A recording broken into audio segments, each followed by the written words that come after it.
message. So how we perceive things is very individual, okay? So each individual, psychic, witch, medium, starseed, whatever your label is as an intuitive gifted person, their way of articulating their perception of what they're being shown is always going to be somewhat different because of the fact that their database is different, okay?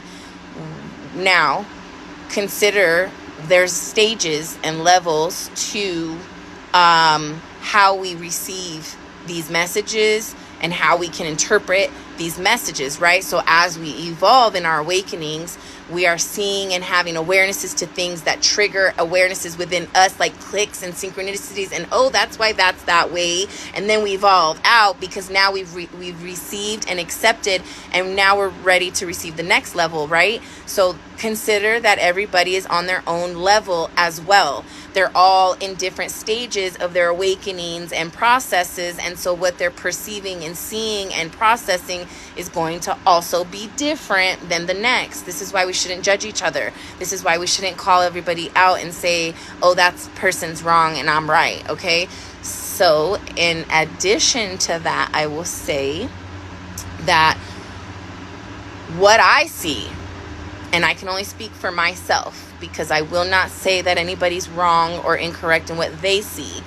What I see is what looks like to me dark shadows that exist in corners that have bad intentions, low vibrational entities that do exist in this world. There are also very powerful entities that existed before, like I have seen mystic creatures that are very large and scary and can have a dark energy to them. But I don't necessarily feel that those ones are always a danger to people. I have seen things that are very morbid and melty and nasty and look decrepit. And so there are things in the world that are very not light, not of source, okay? Not of God or the universe or of anything that is here to help you be better, okay? So there are absolutely things in the world that are here for your demise. There are things in this world that are here to destroy you. There are things in this world that are trying to conquer and divide and betray and deceit and cause anger, resentment, bitterness, low vibrational things that create more low vibrational things. I had a conversation with my son today about what happened in Texas. And I said, it's really so sad because if you think about it, this kid went in and did this and everybody's hurting. And what is the first response somebody's going to have? I'm going to go kill this person. That's the first thing you think of. And I'm guilty of the same feeling because I have a fourth grader that goes to elementary school every day. And I think to myself, God forbid that happens. I would feel the same way. And how sad that we instinctively think to hurt somebody else instead of, hey, beautiful, considering the trauma and hurt that they've been exposed to that might have led them to this point. And let's really talk about that for a second. What is that? What is that? These dark things that are waiting for you and setting you up for failure, they attach themselves to people with vulnerabilities like this young man, and they create things like doubt and hurt and depression and anxiety and stress, and then you want to hurt yourself. And then it gets to a point where you're so consumed that I don't even think this kid knew what he was doing when he walked through that building. I don't even think this kid was really processing and understanding that he just did what he did. I think he was gone. I think he was taken over, and I don't think he was his true self anymore. I think his inner child was so fucked up. I had a phone call. I apologize.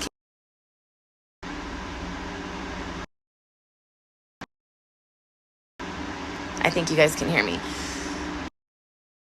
Hello, everybody. Hello, Dada. Absolutely. I think he was gone. So absolutely, I think that this kid was sexually molested, beaten, and assaulted as a young child around the age of 2nd, 3rd, and 4th grade. And because nobody protected him, not the school officials, not the family, he became very suicidal, probably very depressed, low vibrational young teenager. And here he is, 18 now, totally done, tapped out, feeling not safe, feeling not protected, feeling like this whole world set him up for failure. And how many of us have sat here and thought to ourselves, why are we existing today? Why am I here? Why is this life? Why were we born into a world to struggle and have to deal with these adversities? So then here you have a kid who feels failed by, okay? And he goes in and he just gives up and he's like, fuck everybody. We're all going out. We're all going to die anyways, right? Because that's where his mind is. This thing took him over. So why don't we think on an empathetic level? Why do we instantly think to ourselves, damn, I want to go hurt this person, instead of instinctively thinking to ourselves, this person is damaged because it was done to them, and that's a misfortune, that's an injustice. It's all an injustice, but it's the root of the problem. It's the root of the motherfucking problem. And we never look at the root of the problem. We see it for the surface value and we attack. Surface value and attack. Think about every single person. I'm telling you, every single person that's done something terrible in their life, it's because it was done to them. It was done to them. It was fucking done to them.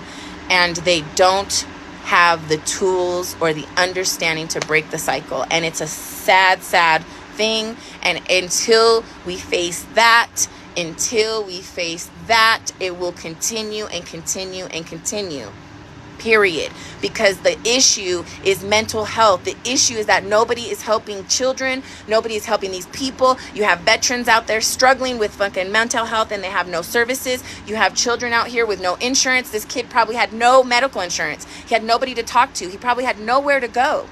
And so he just consumed himself with his own demonic, depressed, dark, low vibrating entity thoughts in his head, and then went out and shot up a school. That's the only thing I can think of. You know, that's the only thing it feels like to me. So we wonder what to do. Oh, let's attack the NRA because they have their gun laws. Fuck that. Because the people who get approved for the guns will still do it too.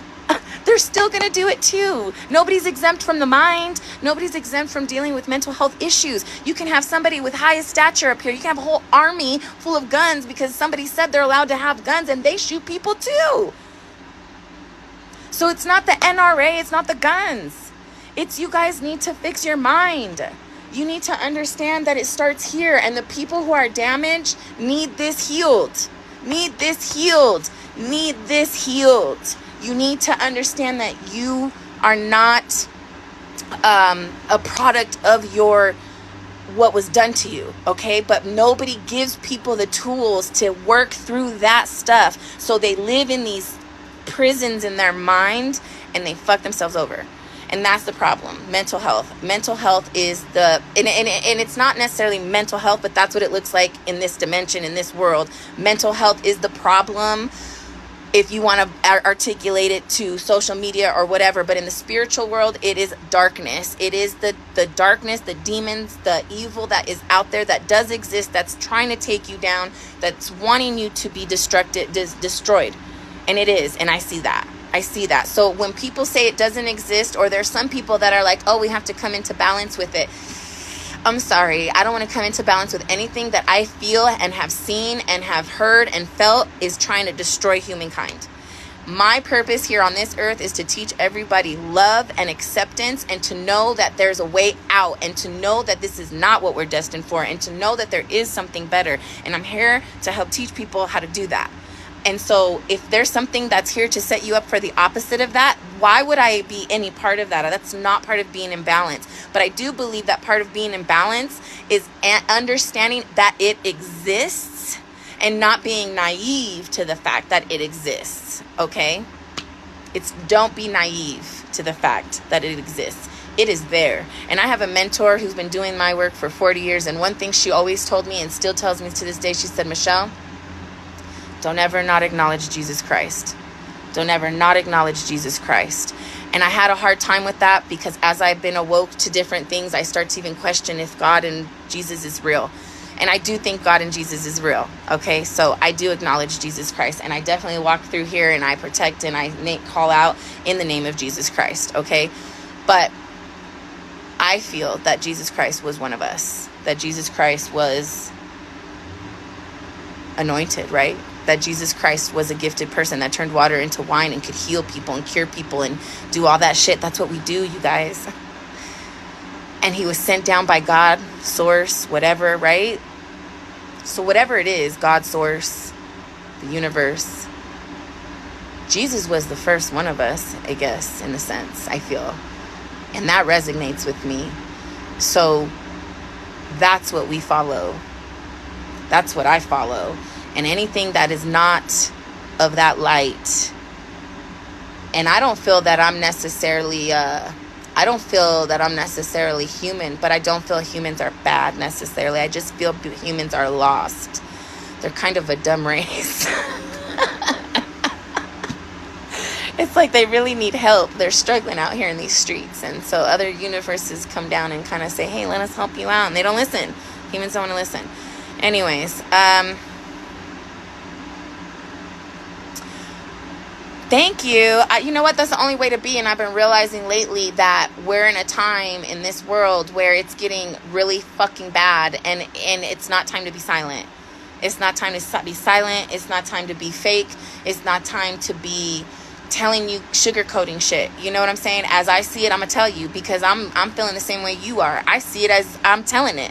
Okay? So when I see it and I feel it, and it's being shown to me, I'm going to share it. You know what I'm saying? And I'm feeling very called to tell people a lot of things right now that I feel are going to be very controversial. And I think the big one that I exposed today is that we need to stop pointing fingers at the criminals.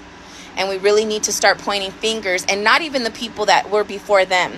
Okay? Because this is not even about pointing fingers. Let's say we have somebody who hurts animals and kills people, and they were beaten by somebody before them. Well, that person was beaten by somebody before them, and that person was beaten by somebody before them. So it's never really the person, like, it's not about pointing fingers at the person who's doing the crime.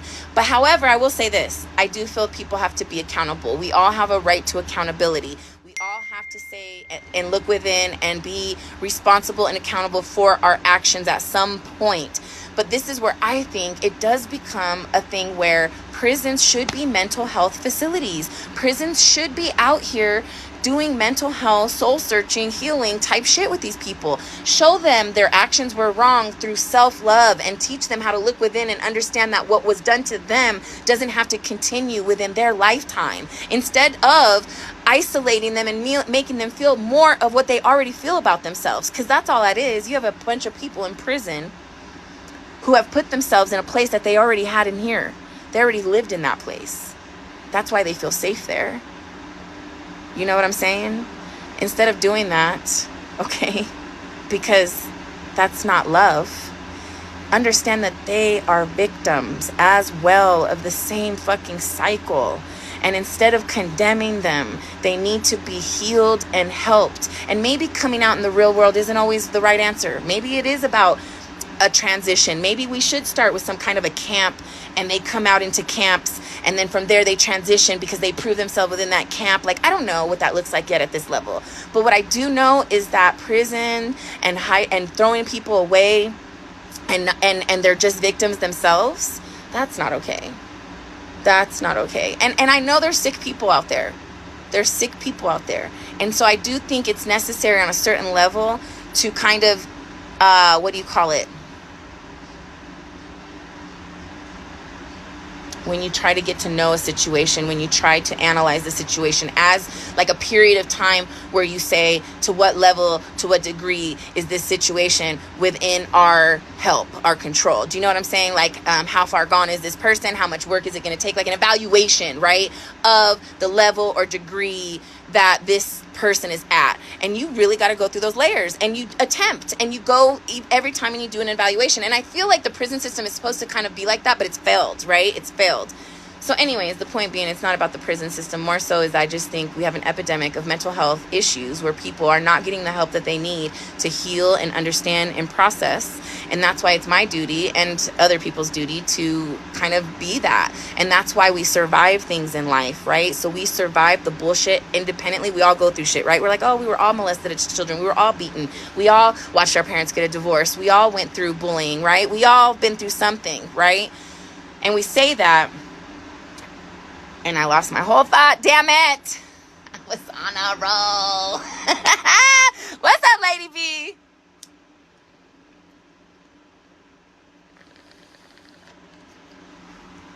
A lot of times when I lose it, I think Spirit says, stop, you're doing too much.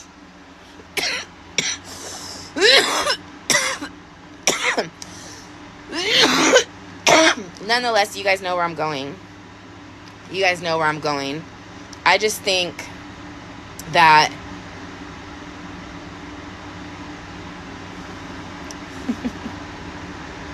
it's gone, y'all. Spirit said, it's a wrap, girl. You was doing too